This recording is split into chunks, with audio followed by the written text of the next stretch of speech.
बिस्मिल्लाहिर्रहमानिर्रहीम। Welcome to my channel पढ़ोलॉजिक together second year. उम्मीद है कि आप तमाम लोग खैरियत से होंगे। तो आज हम सेकंड ईयर का जो हमारे पास सेकंड चैप्टर है, ठीक है, उसको डिस्कस करेंगे। उससे पहले मैंने चैप्टर नंबर 1 के जो जो इंपॉर्टेंट टॉपिक्स थे वो तमाम चीज़ें मैंने सेकंड ईयर की बुक से रिलेटेड बोल रहा हूँ, वो तमाम चीज़ें मैंने सॉल्व और तमाम डिस्कस कर लिया था। अब उसके एक्सरसाइज के क्वेश्चन जैसे ही आएंगे वो भी मैं आपको प्रोवाइड कर दूंगा, ठीक है। तो आज हमें सेकंड जो चैप्टर होगा आपके सेकेंड ईयर की न्यू बुक के अकॉर्डिंग, तो वो हमारे पास होगा फंक्शन एंड लिमिट्स, ठीक है। तो फंक्शन और लिमिट को आज बहुत अच्छे से देखेंगे, एक एक चीज को देखेंगे और इसके तमाम क्वेश्चंस को सॉल्व करने की कोशिश करेंगे, ठीक है। तो पहले कॉन्सेप्ट देख लेते हैं कि फंक्शंस होता क्या है, लिमिट्स क्या होते हैं, and then step by step मैं आपके लिए क्या करूंगा, एक तरीके से आपके पास वीडियोस की एक सीरीज बना दूंगा जिसमें आप ये चैप्टर को कंप्लीटली तौर पे क्या कर सकोगे, सॉल्व कर सकोगे। तमाम एक्सरसाइज के क्वेश्चंस भी इसके सॉल्व कर पाऊंगा, ठीक है। तो बस ये कहूंगा, चैनल को सब्सक्राइब कर लीजिएगा, बेल के आइकन क्लिक करिए ताकि आपको तमाम इंफॉर्मेशन वक्त पर और फौरन से मिल सके, ठीक है। तो ये तरीकेकार है आपके पास सॉल्व करने।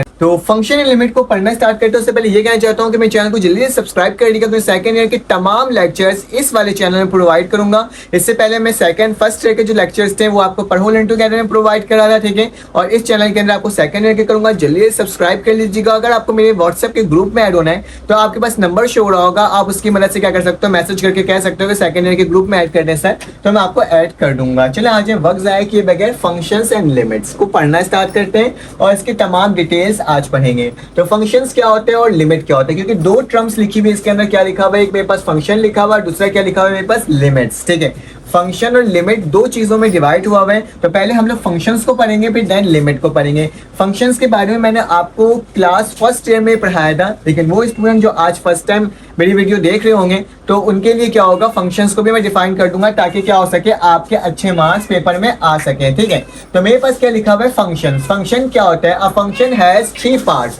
फंक्शन के क्या होते हैं, फंक्शन के 3 पार्ट्स होते हैं, ठीक है। लिखा हुआ a set of input, a set of output. क्या लिखा हुआ है मेरे पास, फंक्शन के 3 पार्ट होते हैं। क्या होते हैं, एक सेट ऑफ इनपुट और एक सेट ऑफ आउटपुट होता है, ठीक है। और एक वो पार्ट होता है जिससे फंक्शंस अप्लाई हो रहा होता है, मतलब चल रहा होता है, मतलब इनपुट से आउटपुट का जो रिजल्ट बन करके आ रहे हैं वो हमारे पास तीसरा पार्ट होता है। शायद आपको ये समझ नहीं आ रहा होगा मैं कह क्या रहा हूँ, लेकिन मैं आपको इस तरह से मैपिंग करके बताता हूँ कि फंक्शंस किसको कहते हैं और उसकी वैल्यूज क्या होती है, ठीक है।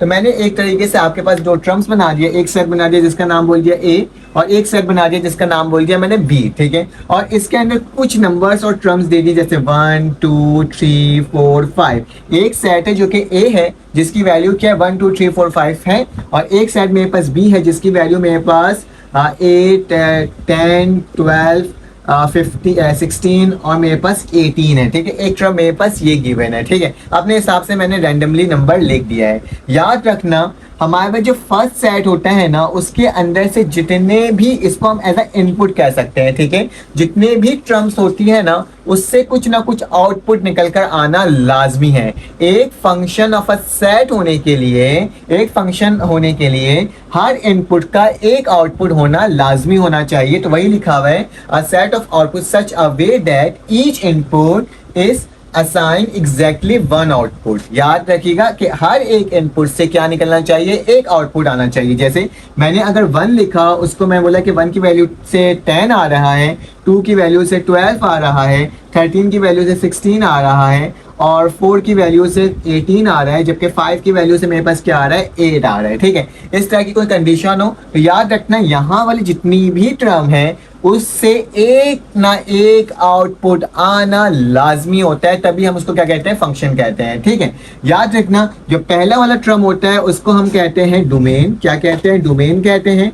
और ये जो पूरा सेट है, पूरा टर्म, ठीक है, पूरा टर्म जो है वो क्या होता है, मेरे पास को डोमेन होता है। क्या होता है, को डोमेन होता है, ठीक है। और उसके अंदर में से कोई एक वैल्यूज जो निकल कर आती है उसको हम क्या कहते हैं, रेंज कहते हैं, ठीक है। उसे हम क्या कहते हैं, रेंज कहते हैं। याद रखना अगर मैं यहाँ पर इसको मैं 8 से नहीं मिलाता, बल्कि मैं इसको क्या करता, मैं इसको मिला देता आपके सामने 16 से, तो भी ये क्या होता, फंक्शन होता है, क्योंकि हर इनपुट से एक आउटपुट निकल के आ रहे हैं, दो एक जैसे आउटपुट आ सकते हैं, लेकिन याद रखना किसी भी एक इनपुट से दो वैल्यूज नहीं निकलेगी। मतलब 1 से 10 में गया और 1 से लेकर 8 में ले गया, तो ये पॉसिबल नहीं होता फंक्शन के लिए। फंक्शन के लिए क्या पॉसिबिलिटी होती है कि एक इनपुट से एक आउटपुट आए, ठीक है, एक इनपुट से एक आउटपुट आए, और यहाँ पे कोई टर्म खाली रह सकती है, उससे कोई मसले की बात नहीं है। लेकिन मैं इसको कहूंगा क्या, ये वाली टर्म 1 2 3 4 5 मेरे पास क्या होता है, डोमेन होगा, और मेरे पास बेटा 8 10 12 16 और 18 मेरे पास को डोमेन होगा, और इसका जो रिजल्ट निकल करके आएगा वो क्या है, 10 12 16 और 18, वो मेरे पास क्या होगा, रेंज होगा। ठीक है, याद रखना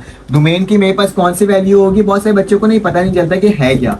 डोमेन की वैल्यू क्या होगी, 1 2 3 4 5, जिसको हम क्या कहते हैं, इनपुट कहते हैं एक तरीके से। ठीक है, को डोमेन मेरे पास क्या होगा, को डोमेन की मेरे पास वैल्यू होगी बेटा, क्या होगी मेरे पास 8 10 12 16 और 18, क्या होगी 8 10 12 16 और 18। जबकि मेरे पास रेंज जो बनकर आएगा, जिसको हम आउटपुट भी कह सकते हैं, वो क्या आ रहा है मेरे पास 10 12 16 और 18। तो याद रखना ये टर्म होता है हमारे पास, इस तरीके से हम कहते हैं किसी फंक्शन का। तीन चीज इसमें इन्वॉल्व है, बिल्कुल इन्वॉल्व है।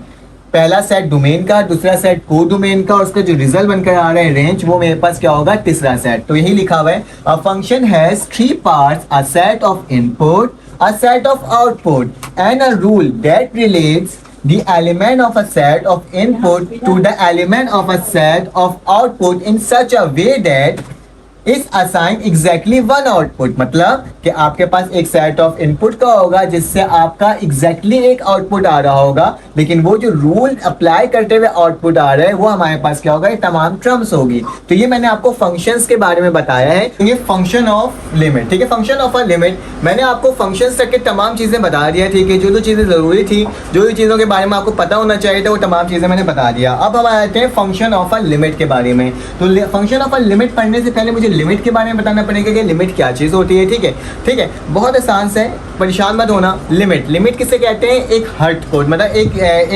आपने एक चीज बैरियर बना दिया, वहां तक बंदा जा सकता है, उससे ज्यादा ना जाए। ठीक है, तो जैसे कि लिमिट एक हद होती है, तो मैं इसको इस तरह से भी बयान कर सकता हूँ आपके सामने। आप रेस कर रहे हो, ठीक है, एक रेसिंग कर रहे हो, और एक आपने लाइन खींच दी है, ठीक है, और कह रहे हो कि वहां से बंदा भागते हुए आएगा, रेसिंग करते हुए आएगा, रनिंग करते हुए आएगा, और क्या होगा, उस लाइन तक वो अगर पहुंच गया, उस लिमिट तक पहुंच गया, तो वो क्या हो जाएगा, जीत जाएगा। ठीक है, चाहे वो उस साइड से आए, मतलब कि इस साइड से भागते हुए आए या उस साइड से भागते हुए आए, दोनों जगह से भागेगा तो उसकी एक पॉइंट आएगा जहां पे वो क्या करेगा, रीच करेगा, पहुंचेगा। तो जरा इसको देखो डेफिनेशन को, the limit of a function is a value of a function. Limit of a function क्या है, एक वैल्यू है फंक्शन की, as a input of a function get closer approaches some number. मतलब कि क्या होता है, ये एक वैल्यू होती है इनपुट की वैल्यू, जो इसका कोई एक आंसर आता है। ठीक है, उस आंसर तक पहुंचने के लिए जो आपके पास नंबर्स आएगा उस राइट साइड से और लेफ्ट हैंड साइड से, तमाम जगह से, तो वो क्या होता है मेरे पास, वो होता है मेरे पास लिमिट ऑफ अ फंक्शन।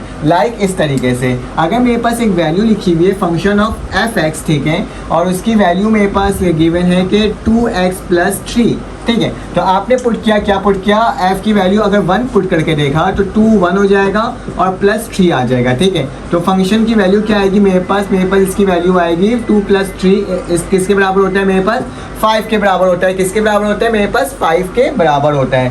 तो इस 5 तक पहुंचने के लिए जो आपको लिमिट दरकार होगी, वो क्या होता है मेरे पास, फंक्शन ऑफ लिमिट होती है। मतलब 5 से पहुंचने से पहले कौन सी वैल्यू होती है, आई लाइक आपके पास 4.999999 इस तरह की वैल्यू होती है ना। और अगर यहाँ से आ रहे हो 5 तक पहुंचने के लिए तो 5.00001, मतलब कि अगर मुझे यहाँ तक पहुंचना है तो मेरे पास एक वैल्यू ये भी हो सकती है 4.999999, बहुत बड़ी वैल्यू।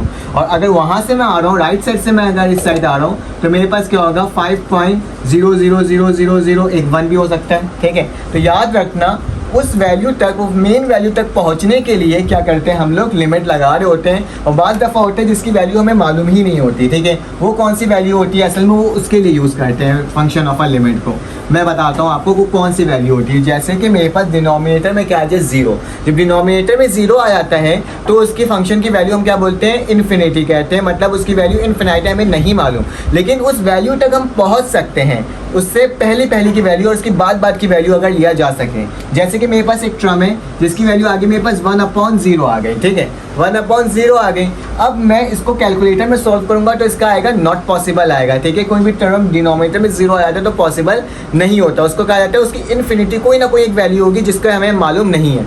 लेकिन इस वैल्यू तक पहुंचने के लिए मेरे पास हो सकता है 1 पॉइंट, अगर मैं 0.00000001 लिखूंगा तो कोई ना कोई एक वैल्यू बन करके आएगी जो कि इस वैल्यू को क्या होगी, करीब होगी, ठीक है। और अगर मैं इस साइड से आऊँगा इस वैल्यू तक तो मेरे पास क्या होगा बेटा, लाइक 0.0000001 इस तरीके से अगर मैं इसमें यहाँ पे लिख दूँ यहाँ पे वैल्यू तो मेरे पास कुछ ना कुछ आंसर बन करके आएगा इसका, ठीक है। लेकिन एग्जैक्ट 0 तक मेरे तक पहुँचने के नंबर्स नहीं होंगे, ठीक है, क्योंकि वो इन्फिनिटी कहते हैं। लेकिन उस करीब तक पहुँच जाना उसे क्या कहते हैं हम लोग, लिमिट ऑफ अ फंक्शन। एक और एग्जाम्पल के तौर पर बताता हूँ, अगर आपको ये भी समझ नहीं आया तो लाइक मेरे पास इस तरह की एक टर्म लिखी हुई है जिसकी मुझे लिमिट में मालूम करना है। जैसे मैंने लिमिट लिखा x⁻², ठीक है, मैंने लिख दिया x की वैल्यू कहाँ तक जा रही है, 2 तक जा रही है। और आपको एक फंक्शन दिया गया है, वो क्या फंक्शन दिया गया है वो दिखा देता हूँ मैं आपको। लाइक यहाँ पे लिखा हुआ है मेरे पास x का स्क्वायर -2, ठीक है, और एक यहाँ पे वैल्यू लिखा मेरे पास x-2, ठीक है। और कहा जा रहा है x की वैल्यू 2 तक जा रही है, ठीक है। तो मैं क्या करूँगा, मैं लिखूँगा यहाँ पे x की जगह 2 लिखूँगा, इसके ऊपर स्क्वायर आ जाएगा, ये 2 हो जाएगा और नीचे क्या हो जाएगा, 2 - 2 हो जाएगा। तो क्या 2 2 4 -2 और नीचे क्या आ जाएगा, 0। तो यानी मेरे पास क्या वैल्यू आ रही है, 4 मतलब 2 -0। तो इसमें भी मैं देख रहा हूँ डिनोमिनेटर में मेरे पास 0 आ रही है, इसकी कोई वैल्यू नहीं बन करके आएगी, ठीक है। बहुत मुश्किल होगा इसकी वैल्यू निकालना। तो इस वैल्यू के करीब पहुँचने के लिए और इस वैल्यू के करीब पहुँचने के लिए कोई ना कोई एक ऐसी वैल्यू होगी जिसको हम लोग क्या कहते हैं, हम लोग कहते हैं कि हमारे पास लेफ्ट हैंड साइड लिमिट होता है और एक कौन सा होता है, राइट हैंड साइड लिमिट होता है। लेफ्ट हैंड साइड में हमेशा ओरिजिनल वैल्यू से हम माइनस करते हैं, क्या करते हैं, माइनस। जैसे कि मेरे पास क्या है 0.00 है तो मेरे पास हो सकता है शायद बहुत छोटी वैल्यू हो सकती है।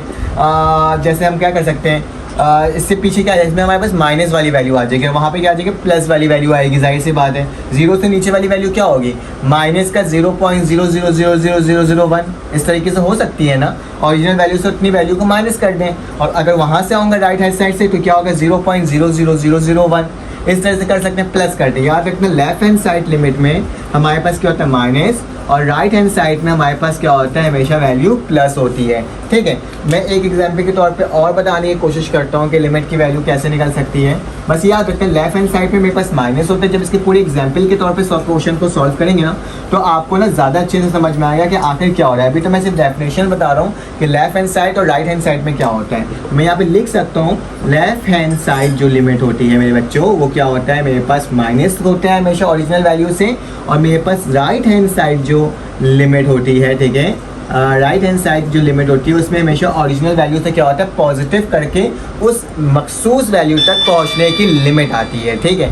याद रखना ये मैंने जस्ट आपको एक फंक्शंस के बारे में बताया, इसके फार्मूलाज को डिस्कस करेंगे और देन फार्मूलाज को डिस्कस करने के बाद फिर हम क्या करेंगे, एक्सरसाइज के क्वेश्चंस को सॉल्व करेंगे। अगर आपको मेरी वीडियो यार समझ में आई हो तो आप लाइक कर देना, सब्सक्राइब कर देना। सेकेंड ईयर के तमाम कोर्स मैं आपको अपने इस चैनल के अंदर प्रोवाइड करूँगा, तो लाइक सब्सक्राइब जरूर कर देना। फिर आपसे मुलाकात होगी एक न्यू वीडियो में।